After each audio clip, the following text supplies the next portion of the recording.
presencia del hermano Pedro en la ciudad es muy fuerte. Para el antigüeño, el hermano Pedro no es un personaje del pasado. El hermano Pedro es alguien que forma parte de cada familia. Puede ser un tío. Y que todo el mundo está esperando que en cualquier momento va a tocar la puerta. El antigüeño no se refiere. Tradicionalmente, el hermano Pedro, raras veces decimos el santo hermano Pedro, nunca nos acostumbramos a decirle el beato hermano Pedro. ¿Por qué? Porque para el antigüeño es el hermanito Pedro. Que como decíamos, señor Rodolfo Quesada Toruño, un gran devoto de él, y decía, es que decirle hermanito es decirle, te siento muy cerca de mí. Es una expresión no es diminutiva, es de cariño. Y su presencia es tan fuerte, su legado también, que cuando culminó el proceso para la canonización en el año 2002, fue un trabajo muy fuerte el que se realizó por estudiosos y especialistas, porque había que establecer una serie de elementos en cuanto a la figura real del hermano Pedro. Hay mucho mito, hay mucha leyenda, y hubo que hacer a un lado todo eso. Es cierto, la piedad y la devoción y la tradición popular han enriquecido, pero para el tema de la proclamación de la canonización había que aterrizar en el personaje real, y descubrimos un personaje fantástico, maravilloso, que pues devociones piadosas lo mitificaron con una leyenda de una lagartija de esmeraldas, que hubo que demostrar que eso nunca sucedió. Por ahí surgió también en el siglo XIX una leyenda de una plaga de ratones, donde dicen que el hermano Pedro salió por las calles con una flauta y los ratones lo siguieron, y cuando él saltó en el río pensativo los ratones se ahogaron. Y eso es anticristiano, es un antivalor. Y además todos sabemos que los ratones afortunadamente saben nadar, entonces no se van a ahogar. Más parecía una adaptación de aquel cuento alemán del flautista. Sí, hay un cuento. ¿Verdad? Entonces, sí, se descubrió una figura muy fuerte, muy especial de él, donde él apoyó con obras concretas los problemas de la sociedad del siglo XVII, que era terrible. Él establece la primera escuela de enseñanza para niños, y lo más novedoso, niñas pobres. Los pobres no tenían acceso a la educación, y él mismo les da las clases, pero no en el método que nos imaginaríamos. Lo hace con un método que se adelanta siglos al método Montessori, y les enseña con cantos. Y hoy día en el Museo Franciscano está la pandereta que él utilizaba para acompañar los cantos.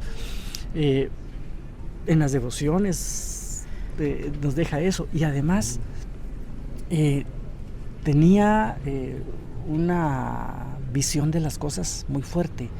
Cuando él muere, la ciudad se conmociona porque la gente reconocía en él a la persona que había unido esa separación que había de clases, tan marcada que los sociólogos siguen investigando y analizando, porque esta era una ciudad dividida, fragmentada, estratificada de una forma tremenda, y él logra unirlos.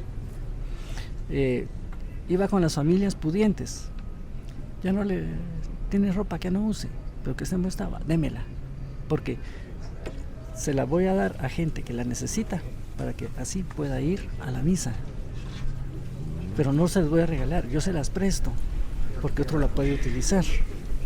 Él salía por las noches, de 3 días a la semana nada más, lunes, miércoles, viernes, y llegaba a ciertas esquinas, hacía sonar su campana, y la frase que él recitaba era: Santo Dios, Santo fuerte, Santo inmortal, ten piedad y misericordia de nosotros. Y entonces la gente se congregaba, y él llevaba siempre un frasquito de tinta, una pluma, de las plumas de época de ave para escribir, por ejemplo, y trocitos de papel, pero también llevaba un morral lleno de papelitos. Entonces llegaba la gente, rezaban, y decía: bueno, ahora alguien tiene una necesidad, alguna intención, algún alma que quieran que se rece por él, y alguien dice, sí, va. Mire, aquí está el papelito, apunte el nombre de la persona. Pero antes de echarlo aquí, usted va a sacar un papelito de esta bolsa. Y ese nombre, usted por 9 días va a rezar por él, para que otro rece por el suyo. O sea, él se adelantó al concepto de la oración de intercesión. Es interesante. Y entonces la gente participaba, no lo veían como alguien lejano, tenía una gran sensibilidad por los animales también.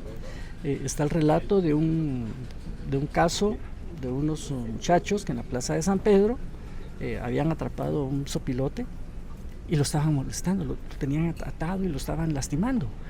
Entonces llega él, la reacción normal, ¿cuál hubiera sido? Gritarles, regañarlos y suéltenlo. Él se da cuenta qué es lo que está sucediendo y entonces ellos estaban haciendo apuestas.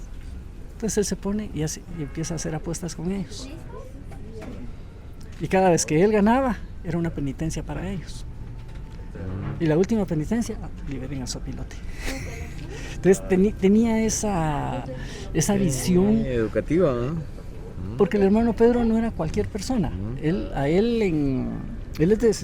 es descendiente del conquistador de las Islas Canarias. Era una persona noble.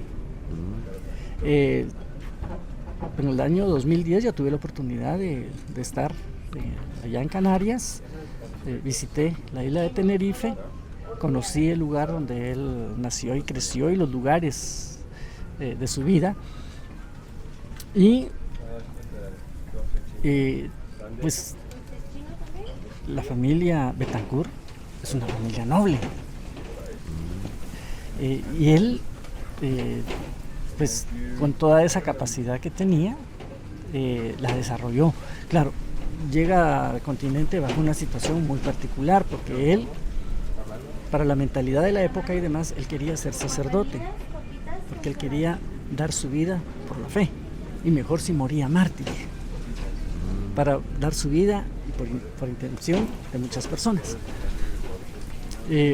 Por azares del destino, su padre muere, entonces él tiene que irse a trabajar con otra persona de Vilaflor como un siervo de rescate por las deudas que tenía el papá. Y este señor se da cuenta la capacidad que él tiene de organizar, de administrar y de sacar adelante lo que él tenía, que lo ve como un buen prospecto para que fuera su yerno.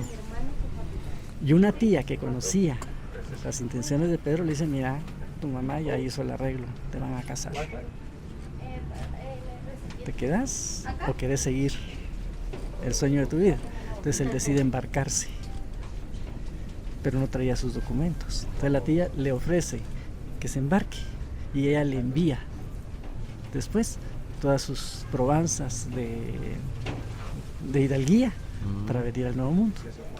Desembarca en Cuba y sus papeles no llegan. Él empieza a buscar trabajo, empieza a trabajar en un obraje de telares y el dueño del telar se da cuenta que este hombre tiene una capacidad especial, es un líder, y dice, este sería un buen candidato para yerno. Otra vez esto va en contra de él y se embarca entonces a tierra firme y sin documentos.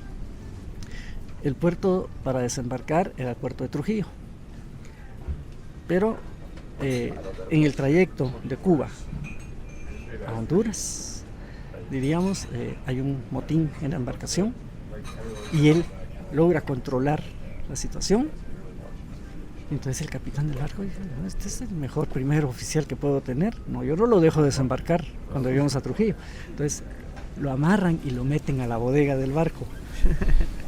Él, ante esa situación, enferma, tiene fiebre y todos creen que le dio peste.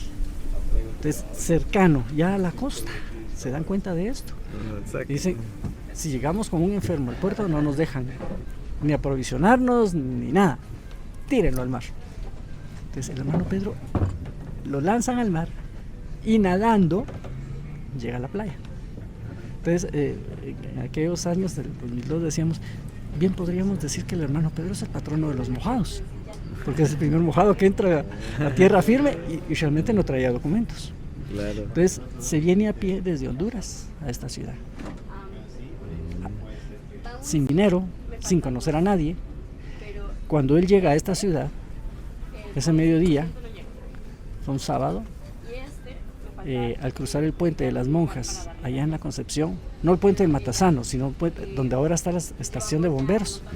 Ahí estaba el puente de las Monjas. Él cruza y de pronto tiembla y es un gran terremoto y la ciudad cae por el suelo. Y entonces él entra a una ciudad devastada, destruida, que vamos a encontrar el relato de esa noche en el inicio de La Patria del Criollo de Severo Martínez. Y él ubica el escenario del atrio de San Francisco. Y los biógrafos relatan que el hermano Pedro estuvo también en ese lugar. El padre Francisco Vázquez también hace referencia a ese sismo. Y Fuentes y Guzmán, que al igual que Vázquez eran niños en ese momento, vivieron esa noche en el atrio de San Francisco sin saber que cerca estaba el hermano Pedro. Entonces ahí empieza ese contacto de él ante la realidad de esta ciudad. Y entonces la presencia de él es muy intensa.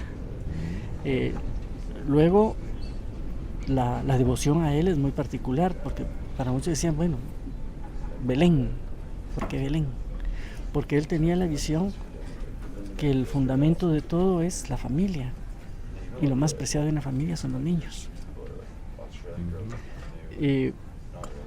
Con el paso del tiempo, algo que se involucra en la iglesia, entonces. Sí, él cuando llega a la ciudad, ese es un momento en que hay muchos vecinos que son procedentes de las Canarias. ¿Por qué razón? Porque para llegar al Nuevo Mundo se salía de tierra firme, ya fuera de Cádiz, de Sanlúcar de Barrameda, cualquiera de los puertos peninsulares, para Canarias, ya fuera al puerto de la Cruz en Tenerife o a Las Palmas de Gran Canaria. Allí se aprovisionaban los barcos y se lanzaban al mar a ver a dónde los llevaba la corriente transoceánica. Entonces muchos residentes canarios viajaron. Entonces Pedro sí es el descendiente de los Bettencourt. Entonces, a referencias, él logra dos cosas. Primero, un trabajo en el obraje de Pedro Almengor, en la entrada de la ciudad en Santa Inés, donde está una rotonda que acaban de inaugurar. Ahí está el obraje todavía junto a la ermita de las ánimas, que él la construye décadas después. Y empieza a trabajar ahí para ganarse la vida. Quienes eran los operarios eran presos, mulatos o africanos. Entonces él empieza, ese es el primer mundo que él trabaja. Luego él no pierde su visión de querer ser sacerdote. Ingresa al colegio de los jesuitas, a la Compañía de Jesús, y por referencias de religiosos y demás lo aceptan y él ingresa. ¿Cuál es el problema? Que los estudiantes eran jóvenes entre 12 y 15 años y él ya tenía 25. Hoy día, ¿qué diríamos? Un viejo entre patojos. Sí. Sin embargo, él se adapta a la situación, pero siempre con la limitante que necesita sus documentos para demostrar que él es de un linaje de cristianos antiguos, porque si no, no podía estudiar, y que no tenía sangre, musulmana o judía. Pasan los años, él tiene liderazgo con los estudiantes del colegio, él es el alférez de la cofradía de los estudiantes, que tenían una capilla especial dentro del templo. O sea, era como el presidente de una hermandad. O sea, no era cualquier cosa, era respetado. Su confesor, el padre Manuel Lobo, jesuita, era uno de los principales formadores de este colegio. Y un día que el profesor no llega a tiempo a dar la clase, como lo hemos vivido todos, alguien se levanta y da la clase, ¿no? y hace un remedo de las cosas del profesor y todo el mundo pues suelta la carcajada. En ese momento llegó el profesor y lo expulsan. Entonces, ante esa situación, entonces se dirige al convento de San Francisco el padre Fernando Espino, que es canario, dice, bueno, entonces si no tenés papeles y te sacaron de allá, andate al Calvario que estamos construyendo, se estaba construyendo la ermita del Calvario y vamos a ver en qué ayudas. Entonces él se hace cargo del puesto de superintendente de la obra. Alguien por ahí dijo chunero es un ayudante de albañil, es un mozo. No, el hermano Pedro, él era responsable de que todas las mañanas los operarios encontraran los materiales, las herramientas, los instrumentos para trabajar. Y si algo faltaba, él tenía que ver cómo lo conseguía. Entonces él ahí empieza a gestionar ante la gente, necesitamos tierra, necesitamos talpetate, cal, piedra, ladrillo, madera, teja. Y así o sea, él es su huella en el Calvario es muy fuerte porque él prácticamente ayuda a construir esa ermita. Vive allí, se hace cargo de un jardín en el patio de los Laureles. Para el día de su cumpleaños siembra un árbol de esquizúchil, que es el que todos llamamos el árbol del hermano Pedro, que no es un árbol de Canarias. Esa es otra leyenda. El esquizúchil es propio de estas latitudes y se encuentran todavía en nuestros cerros, sobre todo en el área de la montaña de Carmona. Entonces siembra este árbol, siembra claveles y él vive allí. Desarrolla una obra muy especial, pero tiene la espinita al ver las carencias de lo que está pasando en la ciudad. Consulta con su confesor, el padre Espino, y también con el padre Lobo. ¿Y qué hacer? Pues mira, y en ese entonces él ya era terciario franciscano. Entonces, no, ser terciario no es lo tuyo, la penitencia no es lo tuyo, sos de acción. Era una persona de nervio, diríamos hoy día. Entonces, no, hay que empezar a ver qué se hace. Pero no tengo dinero, pues hay que ver cómo se consigue. Y el presidente de la audiencia de ese momento le da el dinero para comprar una casita a la par del río Pensativo, frente a la ermita de la Santa Cruz, a una señora que había muerto, María Esquivel, y ahí se funda la obra de él. La casita pues ya no existe porque fue derribada, donde ahora está los restos del antiguo hospital. Y ahí empieza la obra de él. Pero no se concreta que, bueno, pues esto, él mira carencias, cómo está la situación de los enfermos, sobre todo los leprosos. La ciudad tenía varios leprosarios acá, estaba de la Recolección, el de San Lázaro. Entonces él, con ayudas, prepara atoles y él mismo va cargando las ollas de atol para irle a dar de comer a los leprosos. Dentro del proceso se encontró testimonios de personas que lo vivieron, porque en la fase diocesana sí, ahí están los testimonios de quienes vivieron con él y vieron cosas. Y entonces varios de ellos se refieren al hecho de que cuando en los leprosarios no había perros para que limpiaran las llagas, porque esa era la creencia, que si el perro lamía la llaga quitaba el pus, entonces el tejido se salvaba. Cuando no había perro, él lo hacía. Se decía, bueno, ¿será? Cuando se hizo la exhumación de los restos del hermano Pedro en el año 1990, se descubrió algo muy interesante. Sus encías tenían las cicatrices de infecciones provocadas por pus a raíz de que él había limpiado heridas de lepra. Entonces, son cosas... Solo un santo lo hace. Solo un santo María. O sea, a veces nosotros tenemos ciertas acciones de respeto humano ante determinadas situaciones, y él lo hacía. En el museo hay una silla, dice la silla del hermano Pedro, y todo decía, a ver, donde él comía, ¿no? Él nunca comía sentado, porque siempre andaba ocupado haciendo cosas, ayunaba en extremo. Esa silla le servía porque como Tapesco, para ayudar a las personas mayores que ya no podían caminar para ir a cumplir con el precepto de escuchar misa y comulgar, él los llevaba a Tuto. Y si era un varón, pues no se notaba, pero si era una mujer la que él llevaba, era complicado para una sociedad de aquella época, porque como un noble heredero del conquistador de las Canarias se transforma en esclavo y mozo que lleva a una mujer pobre a cuestas. Entonces él transformó la mentalidad de aquella ciudad para vencer toda esa serie de situaciones que se daban. Aparte de eso, pues el hecho de tener la genialidad de la invención de las posadas, otra serie de novenarios. Él participaba también en las procesiones, él era un devoto de Jesús de la Merced. Esta cofradía que estaba en la Merced y que ahora se trasladó a la Nueva Guatemala, era una cofradía que para pertenecer a ella había que ser gente blanca, criollo. Si no tenía pureza de sangre, no podía participar. Lo contrario era la Candelaria.